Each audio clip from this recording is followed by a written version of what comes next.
हमसे बहुत नीचे जहां प्रकाश मंद होता है और पानी अजीब लगता है, नरक का वैम्पायर स्क्विड रहता है। इसका नाम डरावना है, पर इसके पास बचने के अनोखे तरीके हैं। ये अपनी चुगे और बड़ी आंखों से डराता है। ये कहीं और का लगता है, पर महासागर का ही निवासी है। समुद्री टाइटन्स को भूल जाइए। नरक का वैम्पायर स्क्विड 30 सेमी से कम होता है। ये अंधेरे के राक्षस जैसा दिखता है और अजीब व्यवहार करता है। स्याही की जगह यह ठंडी चमक वाली कीचड़ छोड़ता है। यह दुश्मन को अंधा और भ्रमित कर देती है। इसकी जालदार भुजाएं एक काले छाते में बदल जाती हैं। जो दानव जैसा लगता है वह वास्तव में जीवित रहने का शांत उस्ताद है। ये वहां रहता है जहां लगभग कोई ऑक्सीजन नहीं है। वैम्पायर स्क्विड को करीब से देखने पर डर और उत्सुकता दोनों होती है। उसकी 8 भुजाएं झिल्ली से एक कवच में जुड़ी हैं। अंदर से मुलायम कांटे पैपिला निकले हैं। उसके किनारों पर 2 गोल पंख कान जैसे कांपते हैं। उसकी त्वचा गहरे मैरून से लगभग काली होती है। इससे ये वैम्पायर स्क्विड गहराई में खो जाता है। उसकी बड़ी आंखें दूसरों की रोशनी की दुर्लभ चमक पकड़ती हैं। उसके शरीर पर छोटे बल्ब फोटोफोरस बिखरे हैं। एक क्लिक से जीव खुद को बंद कर लेता है, फिर क्लिक से ये चमकता है जैसे रात के पानी में छोटा प्रकाश स्तंभ। नरक के वैम्पायर स्क्विड को विदेशी कहते हैं। यह कम ऑक्सीजन वाले क्षेत्रों में रहता है। मछलियां वहां जाने से डरती हैं। वो हर हरकत बचाकर रखता है। उसका दिल धीरे धड़कता है। उसकी मांसपेशियां नरम है। चयापचय भी धीमा रहता है। सक्रिय शिकार के बजाय वह 2 पतले फिलामेंट छोड़ता है। इनसे वो समुद्री बर्फ इकट्ठा करता है। ये जैविक पदार्थ के टुकड़े जेलीफिश और क्रस्टेशियन के अवशेष होते हैं। खतरा होने पर वो अनानास की तरह सिकुड़ जाता है। वो अपना मेंटल पलटता है और सिर छिपा लेता है, फिर नुकीले कांटे बाहर निकालता है। पीछा करने वाले पर बायोल्यूमिनेसेंट कीचड़ फेंकता है।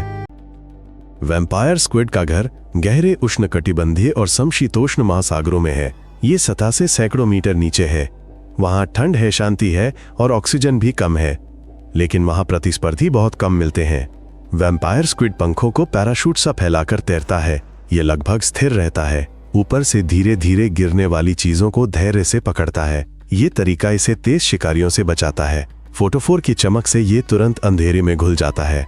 यहाँ वैम्पायर स्क्विड ऑक्सीजन बचाता है। यह पंखों से धीमे चलता है जैसे एक हवाई पोत। नरक का वैम्पायर स्क्विड दम क्यों नहीं घोटता? कई सेफलोपॉड का रक्त नीला होता है। ये हीमोसाइनिन प्रोटीन में मौजूद तांबे के कारण होता है। ठंडे पानी में ये ऑक्सीजन को बहुत अच्छी तरह से ले जाता है। इस प्रजाति के गलफड़े बहुत बड़े होते हैं। इसकी चयापचय धीमी होती है। इसकी हलचल भी मितव्ययी होती है, इसलिए ये ऐसे स्थानों पर रहता है जहां अन्य जीव जीवित नहीं रह पाते। फोटोफोर प्रकाश देते हैं। ये छोटी लाइटें रासायनिक प्रतिक्रिया शुरू करती हैं। वे थोड़ी देर के लिए चमकती हैं। इससे इसका सिलहूट चमकते समुद्री बर्फ जैसा दिखता है। कमेंट्स में लिखें कि आप किससे ज्यादा डरते हैं, नरक के वैम्पायर स्क्विड से या एंग्लरफिश से।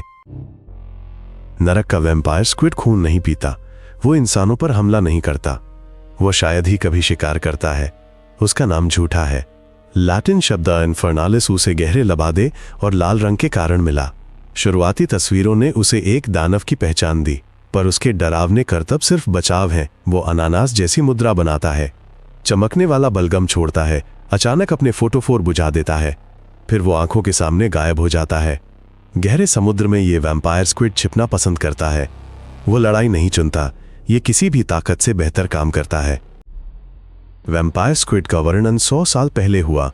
गहरे रोबोट और कैमरों ने उसका व्यवहार समझाया। शोधकर्ताओं ने सामान्य सूंड की बजाय सिकुड़ने वाले फिलामेंट देखे। उन्होंने वैम्पायर स्क्विड को उनसे पानी छानते हुए रिकॉर्ड किया। उसका आहार चौंकाने वाला था। वो शिकार कम करता है, समुद्री बर्फ को अधिक छानता है। यह अथाह समुद्र के लिए उत्तम है। यह अपनी वंश का एकमात्र जीवित सदस्य है। यह सेफालोपोड की एक प्राचीन शाखा है जो आज तक बची है। नरक का स्क्विड नाम भयावह लगता है, पर वैम्पायर स्क्विड ठंडे और अंधेरे संसार का जीवित प्राणी है। हम अथाह गहराई में फिर लौटेंगे, आपको और भी जीव दिखाएंगे। ये चैनल धरती के जीव है। अधिक भयानक खोजों के लिए सब्सक्राइब करें। अलविदा।